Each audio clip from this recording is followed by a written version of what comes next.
পশ্চিম ত্রিপুরা জেলা AIDS control ইউনিটের উদ্যোগে ও ত্রিপুরার রাজ্য এইডস সোসাইটির সহযোগিতায় পশ্চিম জেলায় রেড রান কম্পিটিশন অনুষ্ঠিত হয় শুক্রবার। এদিন আগরতলা উমাকান্ত একাডেমির ময়দান থেকে এর আনুষ্ঠানিক উদ্বোধন করেন আগরতলা পৌর নিগমের মেয়র দীপক মজুমদার। সাথে উপস্থিত ছিলেন পশ্চিম ত্রিপুরা জেলা শাসক ডক্টর বিশাল কুমার সহ অন্যান্যরা। এদিন পুরুষ ও মহিলা উভয় বিভাগে 5 কিলোমিটার দৌড় প্রতিযোগিতা অনুষ্ঠিত হয়। এদিন এই প্রতিযোগিতা শেষে উভয় বিভাগে প্রথম 15 জনকে পুরস্কৃত করা হয়।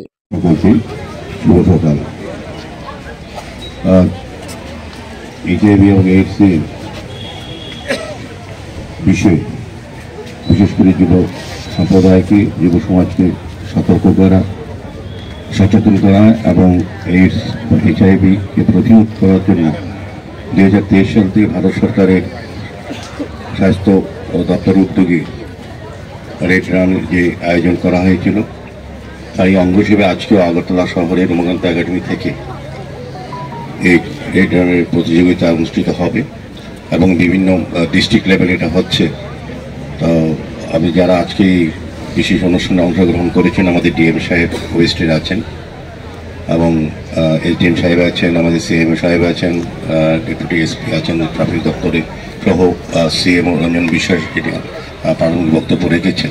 তা আমি বলবো যারা বিশেষ করে এইডসে যারা এইডস এবং HIV-তে আমাদের রাজ্য, আমাদের দেশের সঙ্গে রাজ্যেও কিন্তু দিন দিন অনেক সংখ্যা বেড়ে যাচ্ছে। তার থেকে প্রতিরোধ করার জন্য, প্রতিরোধকরণ বা এটা বন্ধ করার জন্য আমাদের একটা বিশেষ উদ্যোগ গ্রহণ করা হয়েছে। সারা রাজ্যব্যাপী, দেশব্যাপী এই প্রোগ্রাম চলছে।